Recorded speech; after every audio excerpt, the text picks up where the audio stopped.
Have you ever driven here in Hawaii and wondered how the street got its name? Well, every Thursday, or as we say in Hawaiian, po'aha, we have our weekly Aloha Authentic segment that shares the meanings, stories, and mo'olelo behind our various streets around our islands to help build connection between all of us and our island's history.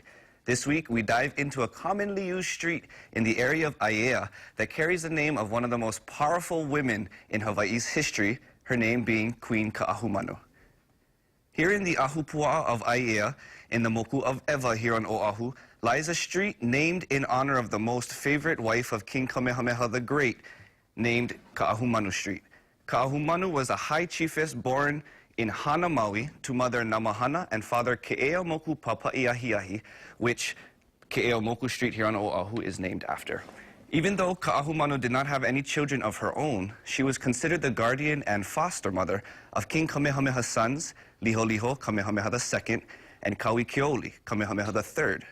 Right before King Kamehameha the Great had passed, Queen Ka'ahumanu herself alone says that the king had requested that she co-rule alongside the new king due to his young age and inexperience. Plus, her knowledge and experience alongside King Kamehameha the Great gave her much political power in the Kingdom of Hawaii. After consulting the Board of Advisors, Queen Ka'ahumanu created a position for herself known as Kuhina Nui, which served similar to a regent or a prime minister. So during the reign of Hawaii's second king, it was really both Liholiho the king and Ka'ahumanu who ruled Hawaii. Queen Ka'ahumanu is credited to being one of the most, if not the most, dominant wahine, or woman, in Hawaii's history. Did you know? Now you do. Very cool. Da-da-da-da. Bravo. That's so interesting. Okay, because, of course, so many of us drive on Ka'ahumanu, of course, and a lot of people don't even think about the history behind it. So you say Ka'ahumanu was the King Kamehameha the Great's favorite wife. How many wives did he have? Try to take a guess. Oh, my goodness. 5? 21. I was a little off. 21 wives. That's a lot. And to paint a picture, at least for Ka'ahumanu, she was about 6 feet tall and over 300 pounds. Wow, okay. But, I mean, back in the day, that was normal, right? The bigger you were, the more aloha and beautiful you were in Hawaiian Hey, size. still though, still.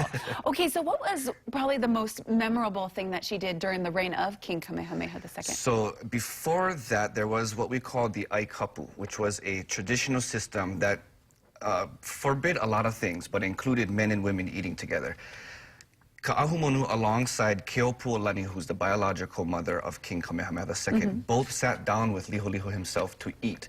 In that action, they were abolishing that aikapu, and Queen Ka'ahumanu had a really big role to play in not just the aikapu system, but other things like Christianity as well. Okay, and speaking of King Kamehameha the Great believed in the ancient Hawaiian belief system, which really includes many gods. So Queen Ka'ahumanu then didn't follow that? Not so much. When the missionaries arrived and they brought forth their Christian god, she embraced it a lot. And she actually was one of the first ali'i to be converted to Christianity, and also the first ali'i, I believe, who was given a Bible at Kauai Ha'o Church, if not a Bible that was translated in Hawaiian.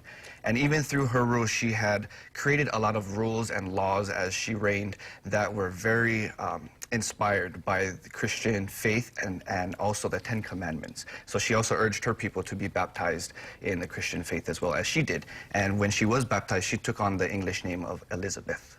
Ah, okay, so that's when the name changed. Elizabeth Ka'ahumanu. Ka'ahumanu, okay, good to know. So when King Kamehameha passed, did she ever remarry? She actually did, and this was really due to strategic purposes. But before King Kamehameha had passed, he had conquered all the islands. The only islands he actually did not conquer through war was the islands of Kauai and its subject, the island of Ni'ihau. Their ali'i, who's the name of Kaumoali'i, had forfeited their sovereignty to King Kamehameha, which eventually led the islands to be under one rule. When Kamehameha had passed, Queen Ka'ahumanu was fearful that Kaumoali'i would then break up and go on their own separate ways. So her, alongside with Liholiho, had kidnapped Kaumoali'i and forcefully married him along with Ka'ahumanu to secure their union. Wow. So strategic. Okay, purposes. yeah, okay, understood. Cool, well, thank you for that knowledge. Mahalo. Ka'ahumanu. So what's next week? Kina'u.